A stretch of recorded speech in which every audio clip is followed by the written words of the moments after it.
السلام عليكم ورحمة الله تعالى وبركاته. إن الحمد لله نحمده ونستعينه ونستغفره ونؤمن به ونتوكل عليه ونعوذ بالله من شرور أنفسنا ومن سيئات أعمالنا. من يهده الله فلا مضل له ومن يضلله فلا هادي له ونشهد أن لا إله إلا الله وحده لا شريك له ونشهد أن محمدا عبده ورسوله الذي أرسل رسوله بالهدى ودين الحق ليظهره على الدين كله ولو كره المشركون. إن الله وملائكته يصلون على النبي يا أيها الذين آمنوا صلوا عليه وسلموا تسليما. صلى الله على سيدنا محمد وآله وصحابه وسلم.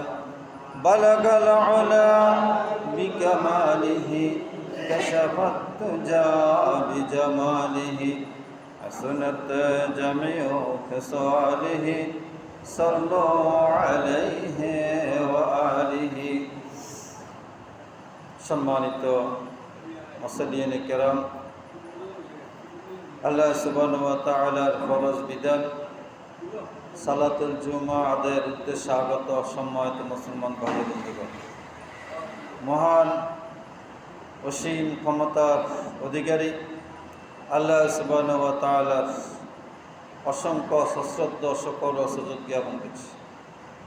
সালাত এবং সালাম প্রেরণ করছি প্রিয় নবী মুহাম্মদ আরবি সাল্লাল্লাহু আলাইহি ওয়াসাল্লামের রওজাতুল আতহার। আমি বিগত 7-8 জুমা থেকে শুরু করে কিয়ামত এই বিষয়ে আলোচনা করছি, ঠিক আছে? এক একটা পয়েন্ট নিয়ে এক একটি। আজকেও তার একটি পয়েন্ট নিয়ে আলোচনা করব ইনশাল্লাহ। আর কথা থাকবে, এগুলো পরে হবে ইনশাল্লাহ। আজকে একটি গুরুত্বপূর্ণ বিষয় নিয়ে আলোচনা করব, যেটা আপনাদের পরিচিত, খুবই গুরুত্বপূর্ণ। মনোযোগ সহকারে শোনার আমি উদাত্ত আহ্বান করছি। আজকের আলোচ্য বিষয় আল ওয়াজন, ওজন বা মিজান। কি বলেন? আল ওয়াজন, ওজন বা মিজান নিয়ে আলোচনা করবে ইনশাআল্লাহ। আল্লাহ সুবহানাহু ওয়া তাআলা কালাম থেকে সামান্য কথা বলবো। ওয়া মা তাওফীক ইল্লা বিল্লাহ আলাইহি তাওয়াক্কালতু ওয়া ইলাইহি উনীব। আরবি শব্দ আল ওয়াজন অর্থ ওজন করা, পরিমাপ করা, পরিমাণ নির্ণয় করা, নির্ধারণ করা। এখান থেকে আরবিতে ইসমে আল আছে গেল মিজান। মিজান মানে আমাদের আধুনিক বাংলা ভাষা অনুবাদ করা দাড়ি পাল্লা, যেটা দিয়ে অন্য কোনো জিনিসকে পরিমাপ করা হয়। যেমন দাড়ি পাল্লা, বাটখারা, শেরি। আমরা সব দেখছি কাঠা, বেতের কাঠা ছিল না, ছিল। এবং আধুনিক যন্ত্র রয়েছে স্কেল, বড় বড় ওজনের জিনিসগুলো স্কেল দিয়ে মাপা হয়, ওজন করা হয়। এগুলো আমাদের জীবনের প্রাত্যহিক প্রয়োজনে ব্যবহার করতে হয়। কিয়ামতের ময়দানে মানুষের ইহকালীন জীবনের আমলগুলো ওজন করা হবে, পরিমাপ করা হবে, পরিমাণ নির্ণয় করা হবে। মানুষের ইহকালীন জীবনের আমলগুলো মান নির্ণয় করা হবে। কি কথা ঠিক কিনা সম্মানিত বৈশক? এই বিষয়ে আজকে আলোচনা হবে। আল্লাহ সুবহানাহু ওয়া তাআলা কালামে হাকিমের সূরা আর রহমানের 9 নং আয়াতের মধ্যে বলছেন, ওয়া আকিমুল ওয়াজনা বিল কিসতি ওয়া লা তুকসিরুল মিজান। এর আগে মিজান শব্দটা দুইবার উল্লেখ আছে। আমি একটি আয়াত বলছি। আল্লাহ তাবারক ওয়া তাআলা বলেছেন, ওয়া আকিমুল ওয়াজনা বিল কিসত, তোমরা ন্যায়দণ্ড প্রতিষ্ঠা করো। ওয়ালা তুকসিরুল মিজান, মিজানের মধ্যে কমতি করিও না। অর্থাৎ এই আয়াতের মাধ্যমে দুনিয়ার মানুষের সামগ্রিক জীবনের জন্য যে প্রত্যাদেশ, যে অ্যাসাইনমেন্ট, সেটা হলো মানুষ তার ইহকালীন জীবনে কোথাও কোনো বিধানের, ইসলামিক আইনের, ইসলামিক শরিয়া আইনের কোনো হেরফের করিবে না। এই কথা ঠিক কিনা? ধরেন আপনি 2 কেজি মাছ কিনলেন, মাছের এক পক্ষে শিল আছে আর এক পক্ষে কি আছে, মাছ আছে, ঠিক না? আপনাকে যদি শিলে 2 কেজি থেকে মাছ 100 গ্রাম কম দেয়, 2 কেজি আপনি কিনলেন, কোনো সজ্ঞান সচেতন ব্যক্তি কি এটা মানবে না? তাকিয়ে থাকবে আমারটা যাতে 2 কেজি থেকে অন্তত 10 গ্রাম 20 গ্রাম বেশি হয়, ঠিক না? এটা নেয়ার ক্ষেত্রে এটা মানুষ সচেতন থাকে, দেওয়ার ক্ষেত্রেও সচেতন থাকবে। আমি যাকে দিচ্ছি তার অধিকের চেয়ে সামান্য পরিমাণ যেন কোনো কম না হয়। যেমন আপনি যদি কাপড় কিনেন, থান কাপড় কিনলে কী দিয়ে মাপে? ফিতা দিয়ে মাপে না? এটা একটা পরিমাপ হোক, এটা কাপড়ের জন্য মিজান। আপনার যদি 10 গজ কাপড় কিনে আপনাকে 9 গজ দিলে, তাহলে বিক্রেতা ঠকাইল না? ঠকাইছে। তা বিক্রেতা মনে করলেও সে জিতে গেছে, আসলে সে ঠকে গেছে। এভাবে আপনি যদি 5 টন রড কিনেন, এটা কি মাপকে দাড়ি ফেলা দিয়ে না স্কেল দিয়ে? স্কেল দিয়ে মাপতে হবে না ফিতা দিয়ে মাপতে হবে? স্কেল দিয়ে মাপতে যদি আপনাকে 10 কেজি রড কম দেয়, তাহলে বিক্রেতা কী গেল?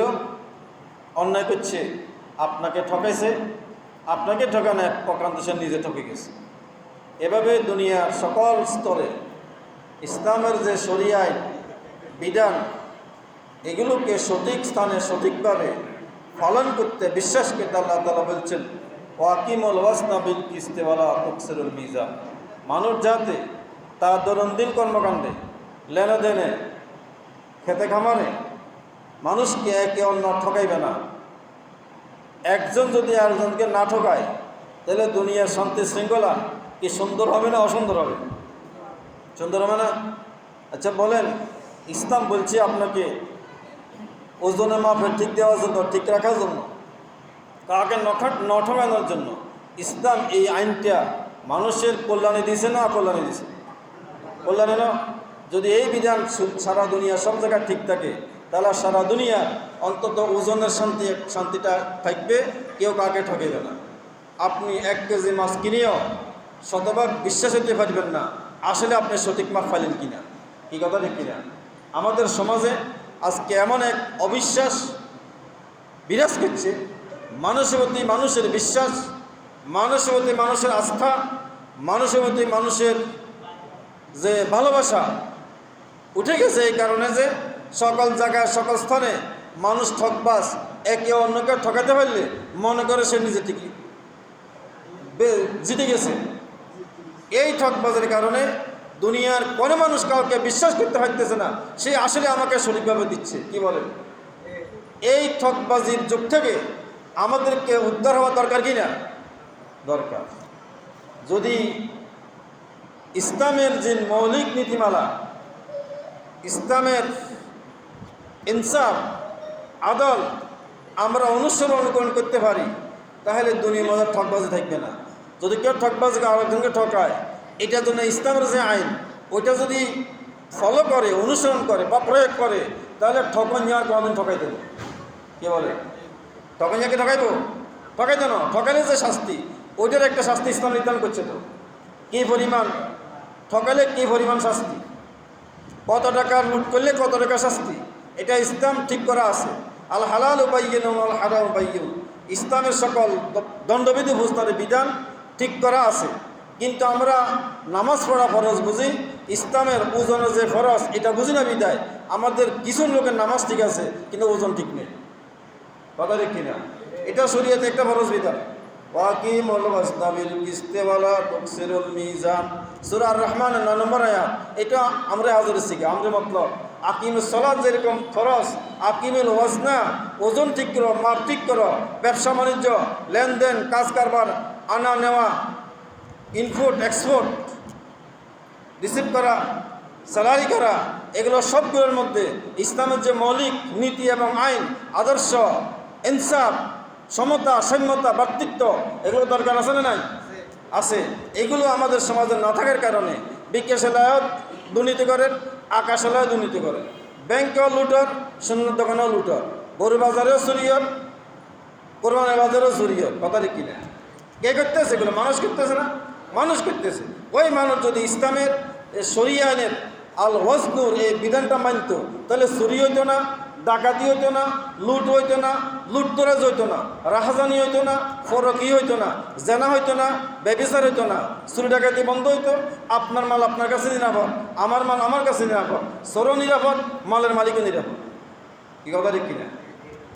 চোরে চুরি করে জাহান্নামের অধিবাসী, মালের মালিক চুরি হওয়ার কারণে সে সর্বশান্ত হয়ে গেল, হতের বিক্রি হয়ে গেল। এইগুলো এই জন্য হচ্ছে ওয়াল ওয়াজ, ওজনের যে নীতিমালা, মাফের যে নীতিমালা, এইগুলোর ক্ষেত্রে আমরা ইসলামের যে খরচ বিধান সেটা মানছি না। সময় তো বাস্য ভাষণ। আমার আজকের আলোচনা বিষয় কিয়ামতের ময়দানের ওজন কেমন, এটা বলো তোমার দুনিয়ার কিন্তু ওজনের কথা তো বলা দরকার, নাহলে ওজনটা আমরা বুঝবো কেন? আপনি 100 গ্রাম কাঁচামরিচ কিনবেন, ওজন করে স্যার আপনাকে আমরা যদি মারি এক খাওয়ার দিন আপনি কি মানবেন? কেন মানবেন না? মনে করবেন আপনি ঢুকতেছেন। এই তো আপনি যদি মনে করেন আনা 100 গ্রাম 200 গ্রাম দিছে, কিন্তু দাম নিছে 100 গ্রাম, এটা যদি আপনি বুঝেন তাহলে কেউ যে বারো মাখন একদিনও দম মরে 100 গ্রাম মাইপে দিয়ে। কি কথা রে কি না? সব জায়গায় মানুষ কী করতে চায়? নিজে জিততে চায়। আপনি নিজে জিততে চান, এটা সমস্যা নাই, কিন্তু আরেকজনের যখন হারাইতে চাইবেন তখন অসুবিধা। যখন আপনি আরেকজনকে হারাইবেন, আসলে ওই ব্যক্তি কি নিজে জিতছে না ঠকছে? ঠকছে। আজকের আসলে এই কথা আসবে ইনশাআল্লাহ। আমি গত জমা সম্বন্ধ বলছিলাম, একটা ছাগল যখন আর একটা ছাগলকে একটা গুঁতা দিছে, এটা কি হবে? বিচার হবে। তাহলে আপনি জিতছে না ঠকছেন? ঠকছেন, ঠকছেন।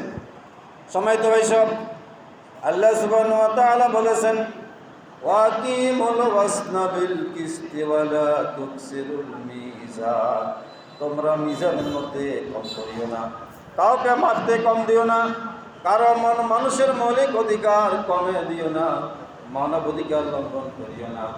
মানুষের সম্মান, মর্যাদা, ইজ্জত, আবরু, টাকা পয়সা, লেনদেন, ক্ষেত খামার, ব্যবসা বাণিজ্য, যার যেখানে যা অধিকার সেটা তুমি ফিরিয়ে দিবে, তাহলে ওজন তোমার ঠিক থাকবে। কথাটা কিনা? আসল কিয়ামতের ময়দানে আল্লাহ সুবহানাহু ওয়া তাআলা ইরশাদ করেছেন, ওয়াল ওয়াজনু ইয়াওমাইযিনিল হাক্কু ফামান সাকুলাত মাওয়াজিনুহু ফাউলাইকা হুমুল মুফলিহুন ওয়া মান খাফফাত মাওয়াজিনুহু ফাউলাইকা আল্লাযীনা খাসিরু আনফুসাহুম বিমা কানু বিআয়াতিনা ইয়াজলিমুন। সূরা আল আরাফ, সূরা আল আরাফ আয়াত নম্বর 8-9। আল্লাহ তাবারক ওয়া তাআলা বলেন, আল ওয়াজনু ইয়াওমাইযিনিল হক, ওজন এটা সত্য, ওজন এটা সঠিক। কিয়ামতের ময়দানে মানুষের জীবনে সকল কর্মকাণ্ড, আমল, আখলাক, ভালো মন্দ সবগুলো কি করা হবে? ওজন করা হবে। এ কথা সত্য। কে বলছেন? আল্লাহ তাআলা। আল ওয়াজনু ইয়াওমাইযিনিল হক, ওজন করা হবে। আপনার আমল ওজন করা হবে, আমার আমল ওজন করা হবে, আপনার ভালো আমল ওজন করা হবে, আমারও ভালো আমল ওজন করা হবে, আমার আপনার ভালো মন্দ, ন্যায় অন্যায় সব কিছু কিয়ামতের কঠিন ময়দানে ওজন করা হবে। ওয়াল ওয়াজনু ইয়াওমাইযিনিল হক ফামান সাকুলাত মাওয়াজিনুহু ফাউলাইকা হুমুল মুফলিহুন। যখন মানুষের ভালো আমলগুলো একদিকে রাখা হবে, মানুষের খারাপ আমলগুলো একদিকে রাখা হবে। ফামান সাকুলাত মাওয়াজিনুহু, যেই মানুষের ভালো আমলগুলো ওজন হবে, ভারী হবে, বেশি হবে, ওজন বেশি হবে। ফামান সাকুলাত মাওয়াজিনুহু ফাউলাইকা হুমুল মুফলিহুন, ওই মানুষগুলো সফল হবে, পার হয়ে যাবে, ওই ব্যক্তি পার হয়ে জান্নাতের মধ্যে চলে যাবে। সকলে বলে সুবহানাল্লাহ। কেবল আমরা কিয়ামতের কঠিন ময়দানে আমার আপনার নেকের পাল্লাটা বাড়ি হোক, চাই কি চাই না? চাই। শুধু মুখে চাইলে হবে না, কাজও করতে হবে। ওয়ামান খাফফাত মাওয়াজিনুহু ফাউলাইকা আল্লাযীনা খাসিরু আনফুসাহুম বিমা কানু বিআয়াতিনা ইয়াজলিমুন। পরে আয়াত আল্লাহ তাবারক ওয়া তাআলা বলছেন, যে ব্যক্তির ওজন হালকা হবে, অর্থাৎ নেকের পাল্লা কম হবে, পাপের পাল্লা ভারী হবে, পাপের পরিমাণ বেশি হবে, সে নিজে ক্ষতিগ্রস্ত হবে, নিজে জাহান্নামে চলে যাবে। কারণ বিমা কানু বিআয়াতিনা ইয়াজলিমুন, সে আমার আয়াতের উপর জুলুম করেছে। কে বলেছে? আল্লাহ বলছেন, সে আমার আইনের উপর, আমার বিধানের উপর, আমার কোরআনের উপর, কোরআনের আইনের উপর, শরিয়া আইনের উপর সে জুলুম করছে। কেমন জুলুম করলো? ফজরের নামাজ তার জন্য ফরজ ছিল, সে পড়ে নাই, আল্লাহর নামাজ হয়েছে না, তা আল্লাহর আইন যখন অমান্য হয়েছে, আল্লাহর আইনের উপর জুলুম হয়েছে না? শরিয়ার পর্দার বিধান পালন করা আপনার উপর ফরজ ছিল, আপনি পালন করলেন না, আল্লাহর আইনের উপর জুলুম হয়েছে। তো সুদ খাওয়া হারাম ছিল, আপনি মানলেন না, ঘুষ খাওয়া হারাম ছিল, আপনি মানলেন না। ইসলামের শরিয়া আকাম শরিয়ার সকল বিধান পালন করা আপনার জন্য আমার জন্য ফরজ ছিল, আপনি মানলেন না, তোয়াক্কা করলেন না, বিদ্যাঙ্গলে প্রদর্শন করলেন, তাহলে বোঝে গেল আপনি আল্লাহর আইনের উপর জুলুম করেছেন। যে ব্যক্তি আল্লাহর আইনের উপর জুলুম করেছে, ওই ব্যক্তি কিয়ামতের ময়দানে পার হতে পারবে না। কে বলেছেন? وَإِذَا نُفِخَ فِي الصُّورِ فَلَا أَنْسَابَ بَيْنَهُمْ يَوْمَئِذٍ وَلَا يَتَسَاءَلُونَ فَمَنْ ثَقُلَتْ مَوَازِينُهُ فَأُولَئِكَ هُمُ الْمُفْلِحُونَ وَمَنْ خَفَّتْ مَوَازِينُهُ فَأُولَئِكَ الَّذِينَ خَسِرُوا أَنفُسَهُمْ فِي جَهَنَّمَ خَالِدُونَ تَلْفَحُ وُجُوهَهُمْ وهم فيها خالدون। সূরা আল মুমিনুন কোরআন মাজিদের 18 পারা শুরুতে আছে। সূরা আল মুমিনুনের 101 থেকে 104 নম্বর আয়াত আপনি খুলে দেখেন, আল্লাহ তাবারক ওয়া তাআলা বলছেন, ফাইজা নুফিখা ফিস-সূরি ফালা আনসাবা বাইনাহুম ইয়াওমা ইযিন ওয়ালা ইয়াতাসাআলুন। যেদিন সিংহায় ফুৎকার দেওয়া হবে, সেদিন কোনো আত্মীয়তার বন্ধন থাকবে না, একে অন্যের কোনো খোঁজখবর নেবে না, কেউ কারো কাছে টেলিফোন টেলিগ্রাম করবে না, কোনো খবর নেওয়ার কোনো নিয়ম সেদিন থাকবে না, একজন আরেকজনের খোঁজখবর নেওয়ার কোনো পদ্ধতি অবশিষ্ট থাকবে না। বর্তমান সময় কোনো মানুষ যদি কোনো আত্মীয় যদি অসুস্থ হয়, সর্দি কাশি রোগ ব্যাধি হয়ে অ্যাক্সিডেন্ট করে, স্ট্রোক করে, একে অন্যের খবর নেয়, টেলিফোন করে, টেলিগ্রাম করে, অডিও কল করে, ভিডিও কল করে, সময় থাকলে তাকে বাড়িতে করে বা হাসপাতালে গিয়ে দেখিয়ে আসে। কথা ঠিক না ঠিক? এ কথা ঠিক কিনা? একটা মনোযোগ দিয়ে শোনার অনুরোধ করছি। ফাইজা নুফিখা ফিস-সূরি ফালা আনসাবা বাইনাহুম ইয়াওমা ইযিন ওয়ালা ইয়াতাসাআলুন। একে অন্যের কোনো খবর নিবে না, কোনো খোঁজখবর নেওয়ার কোনো বিধান পদ্ধতি সেদিন বাকি থাকবে না। ফামান সাকুলাত মাওয়াজিনুহু ফাউলাইকা হুমুল মুফলিহুন। যে ব্যক্তির নেকের পাল্লাটা ভারী হবে, ওই ব্যক্তি হবে সফল। ওয়ামান খাফাত মাওয়াজিনুহু ফাউলাইকা আল্লাযীনা খাসিরু আনফুসাহুম ফি জাহান্নামা খালিদুন। আর যে পাপের পাল্লাটা ভারী হবে, নেকের পাল্লা হালকা হবে, পাপের পরিমাণ বেশি হবে, নেকের পরিমাণ কম হবে, ওই ব্যক্তি নিজে ক্ষতিগ্রস্ত হবে, জাহান্নামের মধ্যে চিরস্থায়ী বসবাস করিবে। ফি জাহান্নামা খালিদুন তালফাহু উজুহাহুম।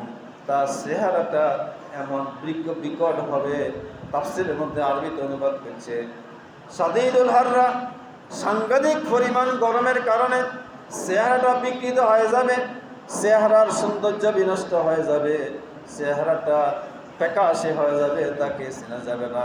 কখন ফিহা কালিবুন, সে ব্যতিগ্রস্ত হবে, টেনশনে পেরেশানে, ওই ব্যক্তি তার কোনো হুঁশ থাকবে না। কোথায়? কিয়ামতের ময়দানে মাপা হবে। কি করা হবে? মাপা হবে। কি মাপা হবে? জমিন, আলো, ডাল চাল না, আমল। আমল মাপা হবে। কি হবে? আমল মাপা হবে। সম্মানিত ভাই সব, খুব গুরুত্ব দিয়ে শোনেন।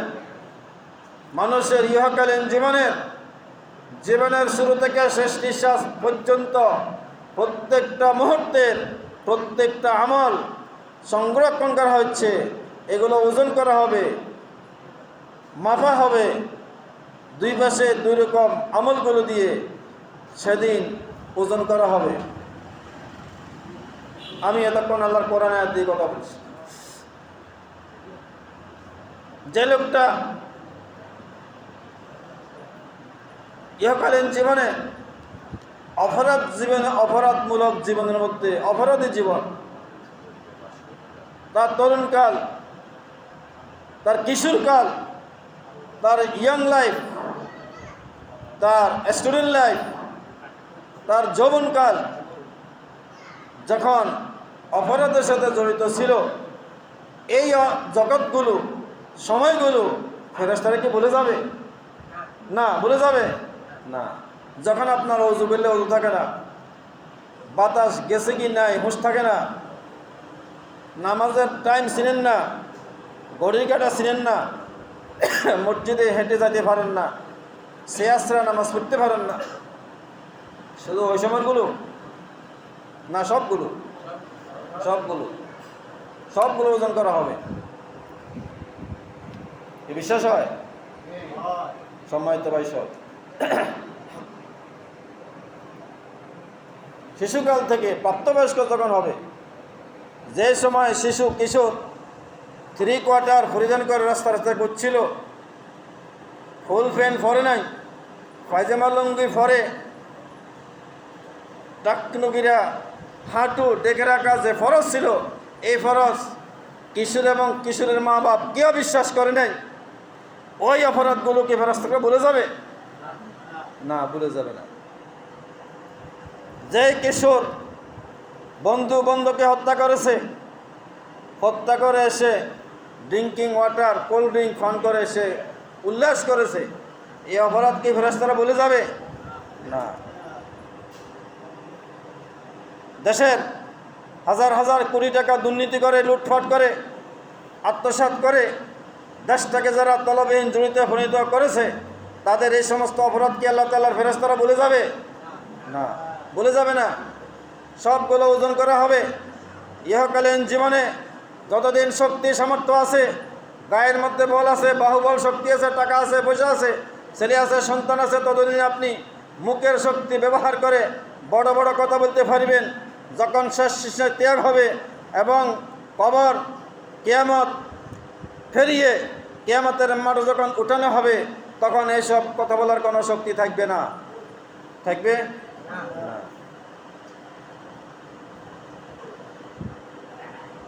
ফামান সাকুলাত মাওয়াজিনুহু ফাউলাইকা হুমুল মুফলিহুন। কি হবে? মাপা হবে। কি দিয়ে মাপবে? মিজান দিয়ে। মিজানটার ধরন, প্রকৃতি, পদ্ধতি, সুরত কিরকম হবে এটা আল্লাহ ভালো জানেন। কে জানেন? আল্লাহ তাআলা ভালো জানেন। এটার কোনো পদ্ধতি, প্রক্রিয়া, কোনো সুরত কোরআন হাদিস কথা বর্ণনা করে নাই। তবে আল ওয়াজনু হাক্কু ওয়াল মিজানু হাক্কুন, ওজন করা হবে, একথা সত্য। আমি কোরআন আয়াত বলছি, আল ওয়াজনু ইয়াউমাইদিনিল হক, সূরা আল আরাফ আয়াত নম্বর 8। ওজন করা হবে, একথা সত্য। ধরেন একটা ব্যাংক চেক, এতটুকু লম্বা না? একটা ব্যাংক চেক, একটা চেকে 100 টাকা লেখা, আর একটা চেকে 100, ঠিক আছে তো, প্রতি কোটি লেখা। 100 টাকা আর 100 কোটি টাকা, শব্দ কটা বেশ কম? একটা। কয়টা? কোকার কর 10 কোটি। 100 টাকা 100 কোটি টাকা, কত টাকা বেশ কম? 99,99,900 টাকা, ঠিক না? কত টাকা বেশ কম? চারটে বড়টা একই ওজনের, একই সাইজ, বেশ কম আছে না? আছে না? টাকার পরিমাণ বেশ কম আছে তো? এরকম কিয়ামতের ময়দানে আমল গরু এরকম বেশ কম হয়ে যায়। যার আমল বেশি তার ওজন বেশি হবে। আমলের পরিমাণ, আমলের সৌন্দর্য, আমলের আন্তরিকতা, এগুলো দেখবে।